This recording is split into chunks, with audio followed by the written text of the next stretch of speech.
Hey everybody, welcome to lessonswithtroy.com. I'm Troy Brenningmeyer. Well, this is going to be what I call a concept lesson, meaning right off the top, I'm not going to have tablature with this. The whole point of this lesson is for me to show you kind of how I approach a tune without tablature, if I'm going to play something by ear. Now, what I'm going to show you in this lesson is Happy Birthday, right? A song that you think I would know, but I was on a gig a couple weeks ago, and they called Happy Birthday in like the key of A or something, and I was supposed to play the melody, and I got about halfway through it, and I knew that I maybe didn't know the song as well as what I thought. So I was going to show you a cool kind of bluesy version of Happy Birthday, and I was going to break it down, show you the chord progression, show you how to find the melody and think about that melody so that you can play it in any key. And we're going to do it in the key of A. And I've got this lap steel, Duesenberg lap steel. We're in GBD tuning. Okay, and let me go ahead and get tuned up real quick, and we'll jump on into this. Happy birthday. Okay, so right off the top, let's focus on the chord progression.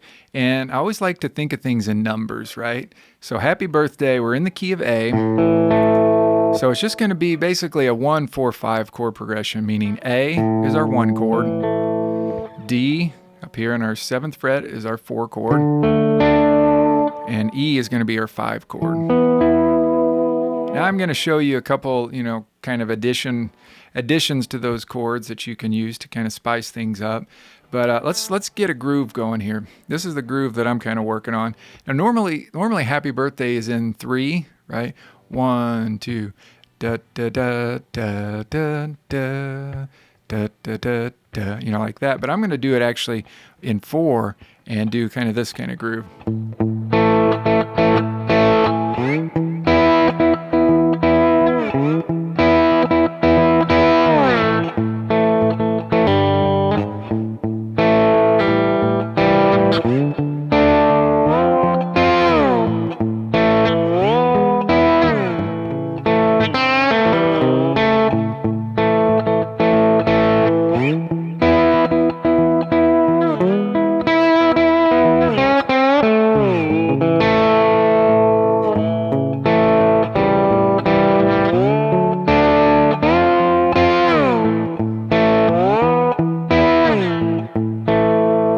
That kind of a thing. So then the melody would be like,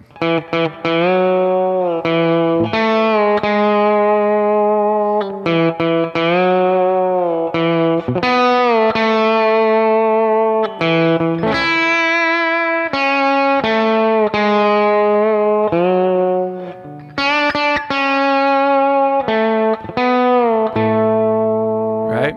So let's focus on that groove first before we get the we get into the chords and even into the melody. So we got, that's the groove that I'm doing. Like I said, there's no tablature for this. Let me break this down so you can understand it. So I'm playing an 8, what's called an A power chord. So that's 6th string, 4th string, 3rd string. Now check out my thumb. I'll slow that down. Notice the palm blocking there. Okay, I'll slow it way down. Here's our bridge, palm just a little bit in that, so we get kind of that chunking sound.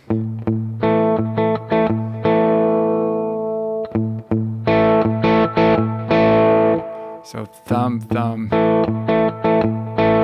Now keep in mind, this is just a groove that I made up. You feel free to make up whatever groove you want. So thumb, thumb, pluck. Now when I come back to hit that thumb, a cool technique is doing some pick blocking in addition to the palm blocking, where you touch the 4th and 3rd strings to mute it out.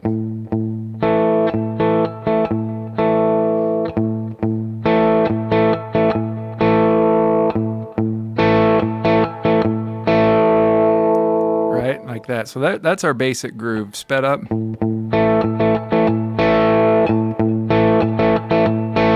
So it's just that power chord, just really those 3 strings. It's just you're using the muting to really add some good rhythm to it.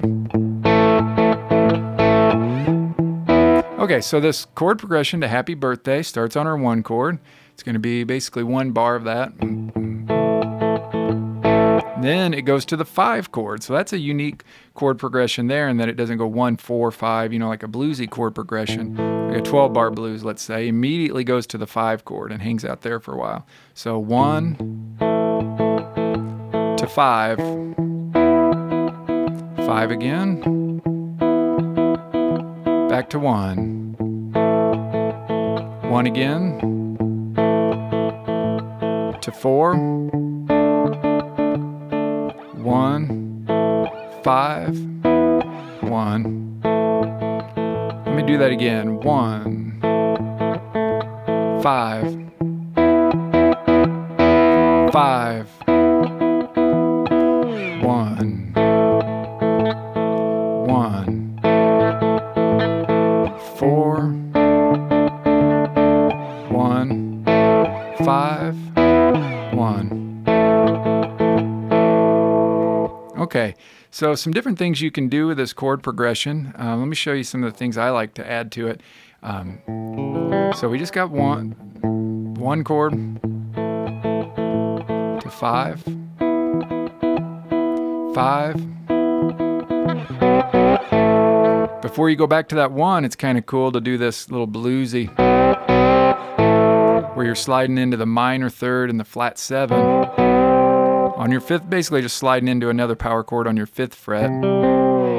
But that's adding that flat 3 in there, that C note,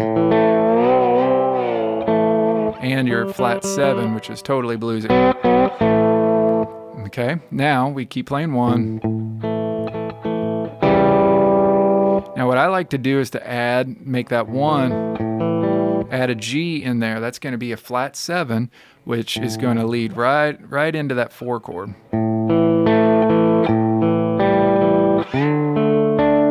Right? Now you can do all kinds of different versions of this. You could do, you're basically just adding a G note to some sort of an A. Now let me show you, you're making an A into an A7 chord really. So we got A. You can just bring your bar back really and get that G there. A is a great bluesy position in Dobro or lap steel tuned to GBD tuning. Those B notes always get me.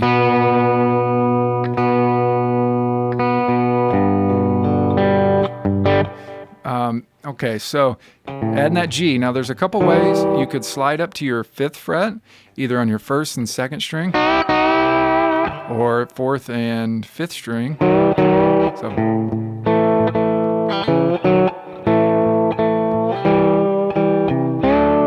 and you're basically going 1, 2, 3, 4. So half a bar of an A and then half a bar of an A7 kind of thing. Now you heard me play also in there, making that 4 chord, moving that up 3 frets into a substitution, like a substituting an F major chord, or kind of you're making that 4 into a minor 4. So that's a real popular thing to do in arrangements.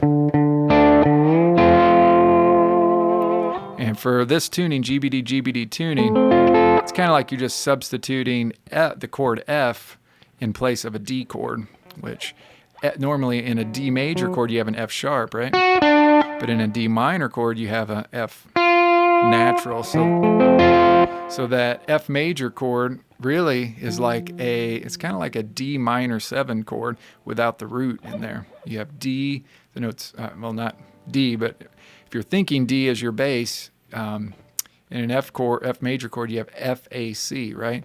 That would be like the 5th of a D chord, the flat 3rd of a D chord, and the flat 7 of a D chord.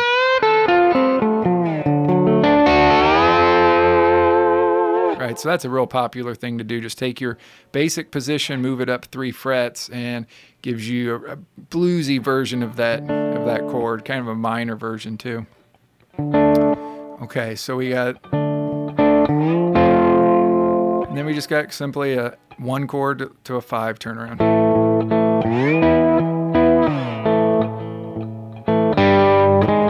And sometimes I'll like to do that in the key of A, just kind of go down to my G chord and then walk it up to that A chord.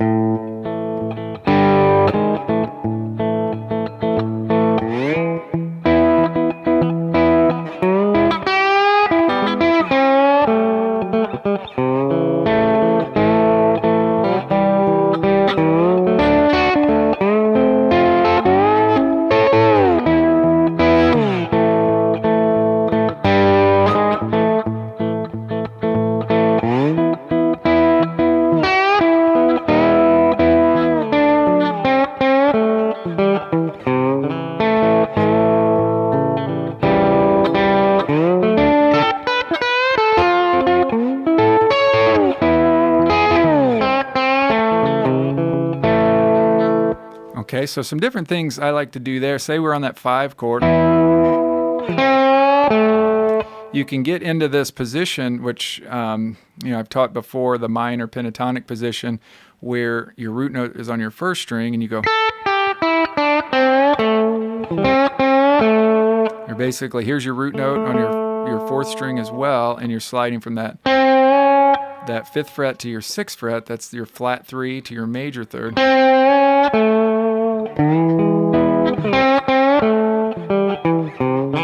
So a lot of times I'll be in this minor pentatonic position up here, and then try to slide it down to where I'm in my X shape minor pentatonic position right there in the root position.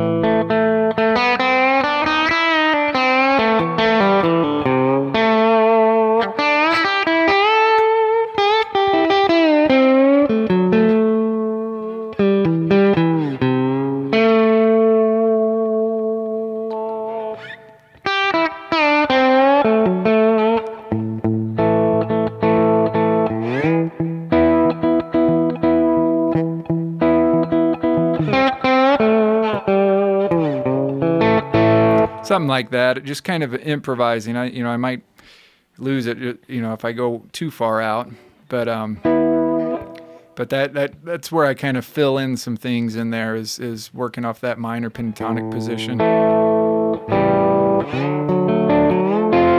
And then sometimes I'll go up here an octave up. It would be on my 12th, 13th, 14th fret for that A position.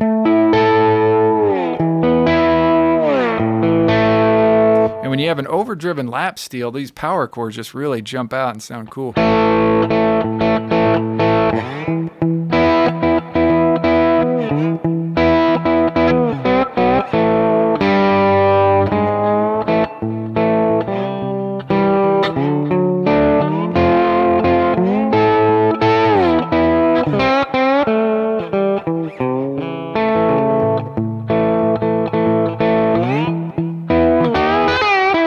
So anytime you go into your blocky chord positions, right, instead of just playing the same thing, remember, you've always got X shapes over any of those chord blocky positions. So if you're feeling that,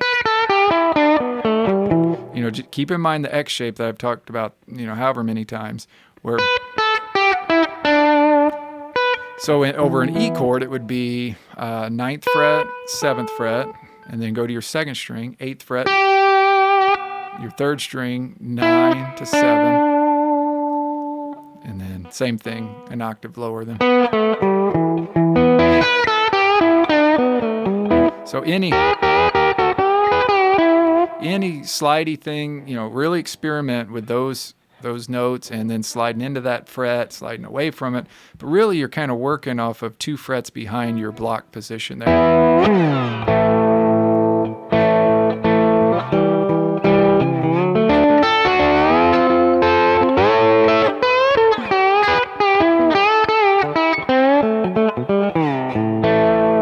So a lot of times all that stuff that I'm playing there is straight out of that minor pentatonic scale, just in different locations. So as I'm looking down at the neck, I'm seeing A, G, E, C, C sharp, A, G, E, and I'm thinking, root, flat 7, 5, flat 3, and I'm seeing all that, and I kind of got the theory under my belt to where, I know what